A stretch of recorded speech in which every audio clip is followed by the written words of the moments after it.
चाकू से हाथ काटोगे तो पीड़ा तो होगी ही, यह बात तो तय है, क्योंकि चाकू का स्वभाव काटने का है। तो चोट पहुंचने पर हमारा स्वभाव पीड़ा से चिल्लाने का है। अब आप इसे चाहे कैसे भी समझें, लेकिन कुछ विधि के विधान होते हैं, नियम होते हैं, और उन्हीं नियमों के अनुसार ही दुनिया चलती है। बहुत ही पुरानी कहावत है, जैसा कर्म करोगे वैसा फल पाओगे।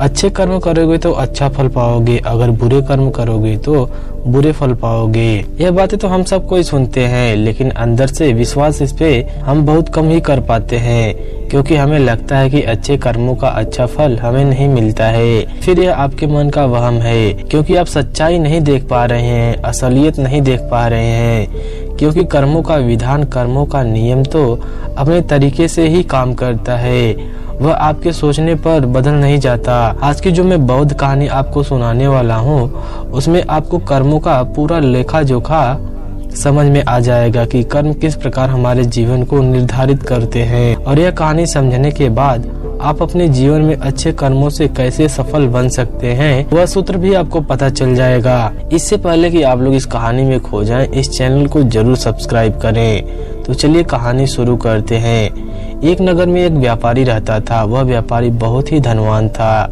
वह अपने नगर के बड़े बड़े व्यापारियों में उसका नाम लिया जाता था। अपने खुद के नगर में भी उसका बहुत नाम था। फिर उसे एक दिन शुभ घड़ी में एक पुत्र की प्राप्ति होती है। फिर उस पुत्र के जन्म पर व्यापारी बहुत खुश होता है।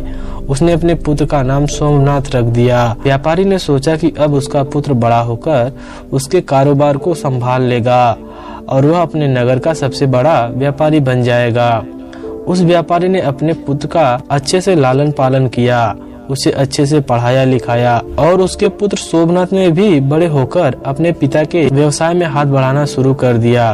पिता अपने पुत्र को ऐसा काम करते देख बहुत प्रसन्न होते थे। सोमनाथ को समझदार हो गया था, तो उस व्यापारी ने अपने पुत्र सोमनाथ का विवाह एक सुंदर युवती के साथ तय करवा दिया। सोमनाथ भी बहुत खुश था। सोमनाथ शादी होने तक तो अपने पिता के साथ व्यवसाय में हाथ बटाता रहा, लेकिन फिर अचानक ही सोमनाथ में कुछ अलग परिवर्तन आने लगे।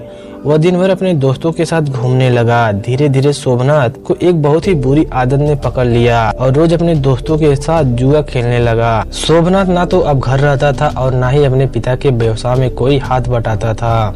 वृद्ध होने के कारण उनके पिता व्यापार की देखभाल नहीं कर पाते थे, और सोमनाथ तो व्यापार की देखभाल करना तो दूर की बात है, वो अपने पिता के द्वारा कमाए गए धन को जुए में उड़ा रहा था। व्यापार की देखभाल नहीं होने के कारण धीरे धीरे उसका व्यापार में भी बहुत नुकसान होने लगा। सोमनाथ के पिता ने सोमनाथ को भी बहुत समझाया कि मैंने इतनी मेहनत करके इतना बड़ा व्यापार खड़ा किया है, तुम्हें जुआ खेलने की इस गंदी आदत को छोड़ क्यों नहीं देते। एक दिन ऐसा आएगा जब तुम्हारे पास कुछ भी नहीं बचेगा, कोई तुम्हारा साथ नहीं देगा, फिर तब तुम पछताओगे, इसलिए तुम समय रहते संभल जाओ। लेकिन सोमनाथ ने तो अपने पिता की एक भी नहीं सुनी। वह तो उनकी बातों को सुनकर अनसुना कर देता था। ऐसे ही समय धीरे धीरे गुजरता रहा। समय के साथ उसके पिता और भी बूढ़े हो चले थे और उनको बीमारियों ने जकड़ लिया था। कुछ समय के बाद ही उस व्यापारी की मृत्यु हो गई।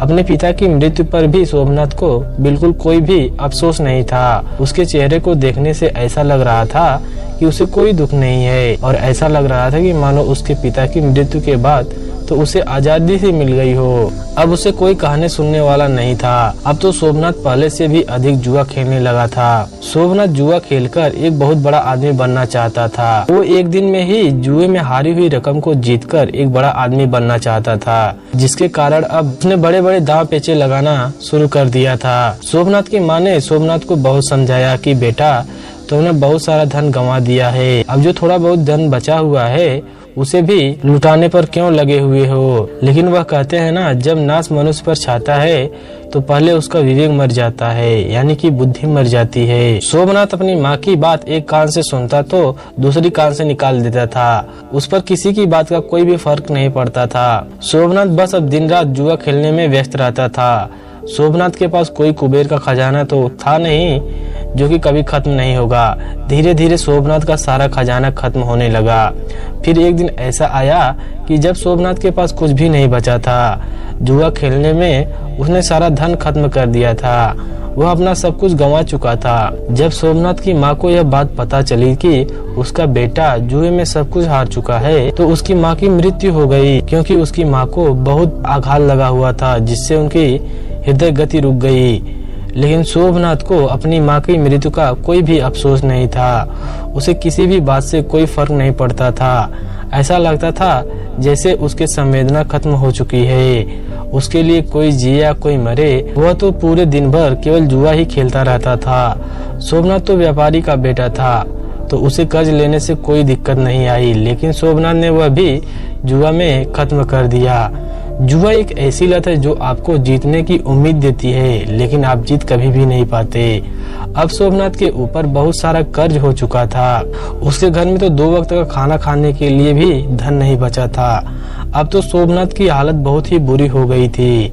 अब उसके पास ना तो खाने के लिए खाना बचा था और ना ही पहनने के लिए कपड़े बचे हुए थे। वह बिल्कुल कंगाल हो चुका था। अब पूरे नगर में सबको पता चल चुका था कि सोमनाथ कंगाल हो चुका है। उसके पास कुछ भी नहीं बचा है। जब सोमनाथ किसी से मदद मांगने जाता तो उसे सब मना कर देते। एक समय वह भी था जब उसके परिवार का नाम नगर के बड़े बड़े व्यापारियों में लिया जाता था, लेकिन सोमनाथ की गंदी आदत के कारण उसने अपना सब कुछ गंवा दिया था। अब कोई भी उसकी मदद नहीं करता था। लोग उसी मनुष्य की इज्जत करते हैं जो मेहनत से कमाता है और अपने जीवन में कामयाब इंसान बनकर दुनिया में एक उदाहरण पेश करता है। जब सोमनाथ के ससुर को यह बात पता चली कि उसका दामाद कंगाल हो चुका है, तो वह अपनी पुत्री की चिंता करते हुए तुरंत ही अपनी पुत्री से मिलने पहुंच गया और उसने वहां जाकर देखा कि उसकी पुत्री तो बहुत ही दुखी है। उसकी पुत्री ने पुराने कपड़े पहने हुए थे। भूख के कारण उसका गुलाब सा चेहरा मुरझा चुका था। अपनी बेटी की ऐसी हालत देखकर उनको सोमनाथ पर बहुत गुस्सा आया। उसने अपनी बेटी को अपने साथ लेकर जाने का निश्चय किया। उसने ना ही सोमनाथ को कुछ कहा और ना ही कुछ सुना। अपनी पुत्री को लेकर घर चला गया। जब सोमनाथ अपने घर पहुंचता है तो उसे पता चलता है कि उसकी पत्नी को उसके ससुर जी ने अपने साथ ले गए हैं।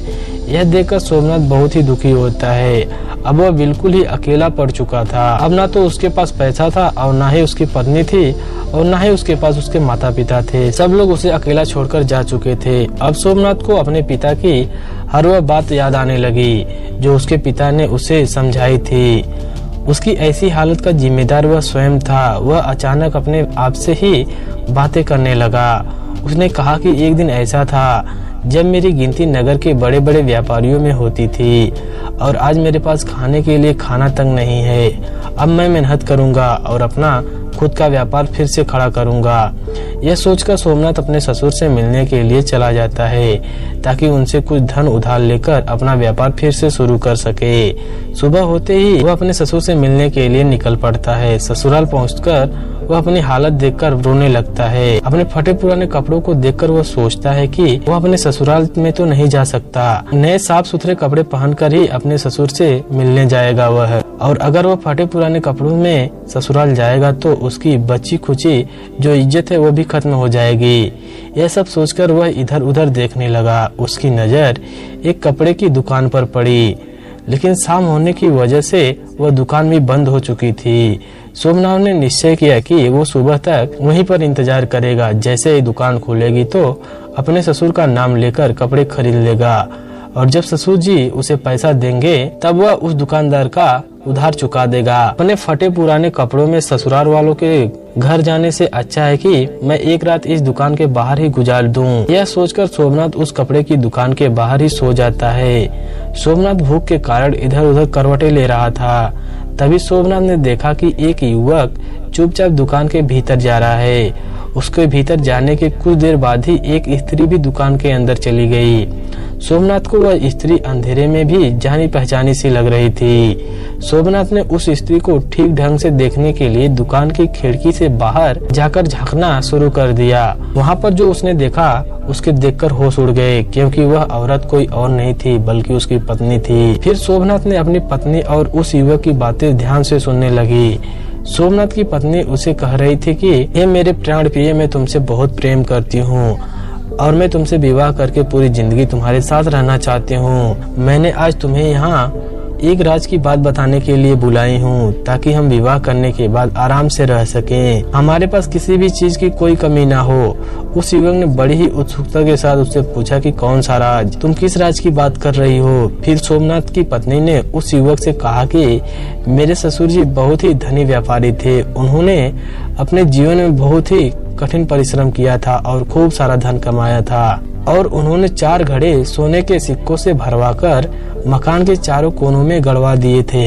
यह काम उन्होंने इसलिए किया था ताकि बुरे समय में उस धन का उपयोग किया जा सके। उन्होंने अपने जुआरी बेटे को इस धन के बारे में कभी भी नहीं बताया, क्योंकि उनको डर था कि कहीं उनका जुआरी बेटा उस धन को भी जुए में न उड़ा दे। फिर सोमनाथ की पत्नी ने उस युवक से कहा कि तुम जल्दी से मेरे ससुराल जाओ और मेरे मूर्ख पति से वह मकान खरीद लो। वह मकान तुम्हें आसानी से दे देगा, क्योंकि उसने अपनी सारी जमा पूंजी तो जुए में ही हार दी है। फिर तुम उस मकान के चारों कोनों को खुदाई करना और उन 4 घड़ों को अपने कब्जे में कर लेना, जिसके बाद हमें कभी भी धन कमाने की आवश्यकता नहीं होगी और फिर हम पूरा जीवन खुशी से रहेंगे। अपनी पत्नी के मुंह से ऐसी बातें सुनकर उसे बहुत ही दुख होता है। वह सोचने लगता है कि आज मेरी बुरी आदतों के कारण मेरी पत्नी मेरी नहीं रही, बल्कि वो किसी और दूसरे के साथ दूसरे का साथ दे रही है, उससे विवाह करने तक की योजना बना रही है। लेकिन मैं ऐसा कभी नहीं होने दूंगा। मैं अपने पिता की कमाई हुई दौलत को इस आदमी के हाथों कभी भी नहीं लगने दूंगा।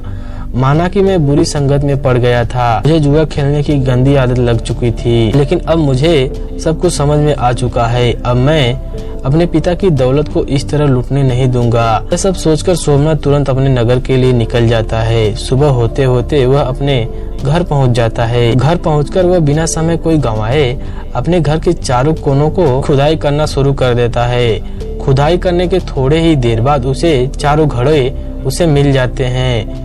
फिर वह उन 4 घड़ों से सोने के सिक्कों को निकाल लेता है और उन घड़ों में कोयला भरकर वापस उसी जगह पर रख देता है। इसके बाद सोमनाथ अपनी पत्नी के प्रेमी का इंतजार करने लगता है। कुछ दिनों के बाद उसकी पत्नी का प्रेमी उसके घर पर आता है। उसके घर पर आकर कहता है कि मैंने सुना है कि यह मकान बेचने के लिए उपलब्ध है। तुम मुझे यह घर बेच सकते हो, क्योंकि मैं इस नगर में अपना व्यापार शुरू करना चाहता हूँ। मुझे घर की जरूरत है और तुम्हें पैसों की जरूरत है। हम दोनों की जरूरतें इस तरह से पूरी हो जाएंगी। सोमनाथ तो इसी मौके का इंतजार कर रहा था। उसे उस आदमी की सारी योजना पहले से ही पता थी।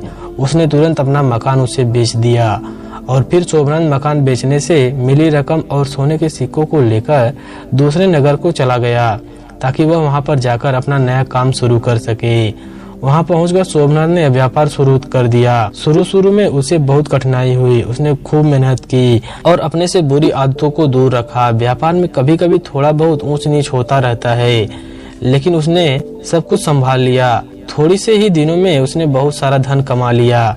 फिर उस नगर में रहने वाले एक सेठ की नजर सोमनाथ पर पड़ती है। सेठ ने सोमनाथ को देखकर यह सोचा कि यह युवक बड़ा ही मेहनती है। इसने तो इतने कम समय में ही अपने व्यापार को बुलंदियों पर पहुंचा दिया है। मैं अपनी बेटी की शादी इसी युवक से करवा देता हूँ। अपनी बेटी के लिए इससे अच्छा वर कोई भी नहीं मिल सकता। फिर वह सेठ सोमनाथ के पास जाकर उसके सामने शादी का प्रस्ताव रख दिया। सोमनाथ ने भी सेठ का प्रस्ताव स्वीकार कर लिया। शादी करने के लिए वह मान गया और दोनों ने शादी कर ली। अब सोमनाथ के पास वापस पहले जैसा सब कुछ हो गया था। उसने धन कमा लिया था, इज्जत कमा ली थी, शादी भी हो गई थी। अब उसके पास सब कुछ था। अब सोमनाथ अपना जीवन खुशी से जी रहा था। उसके पास किसी भी चीज की कोई भी कमी नहीं थी।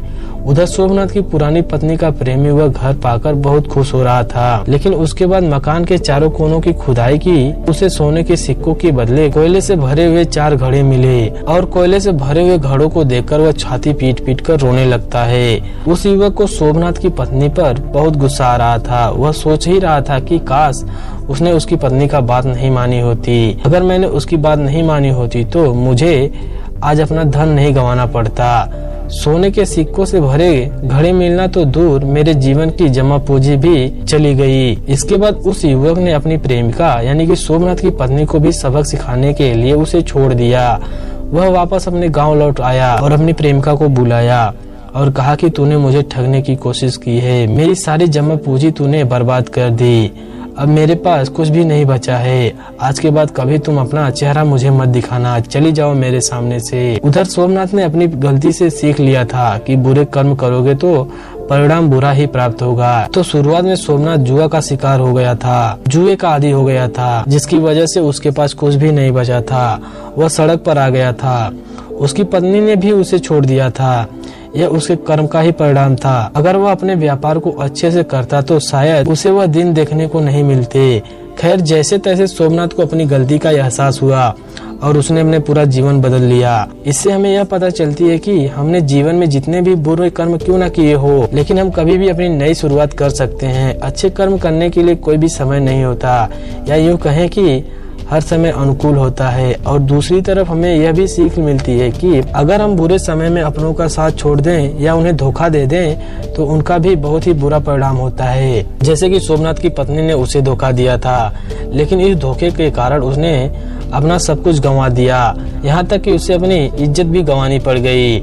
अगर सोमनाथ की पत्नी केवल उसकी बुरी लत की वजह से उससे दूर चली गई थी तो वहाँ तक भी उसने कुछ गलत नहीं किया था, क्योंकि इसकी वजह खुद सोमनाथ था। लेकिन अपनी प्रेमी के साथ मिलकर अपने पति को ही छलने की योजना बनाना उसे बहुत महंगा पड़ा। तो दोस्तों, कैसी लगी यह कहानी? अगर आप लोगों को यह कहानी पसंद आई हो तो कमेंट सेक्शन में कुछ जरूर कमेंट कीजिए। ऐसी ही और कहानी सुनने के लिए हमारे चैनल को जरूर सब्सक्राइब कीजिए। अगर आप हमारे इस वीडियो को फेसबुक पेज पर देख रहे हैं, पेज को प्लीज फॉलो कीजिए।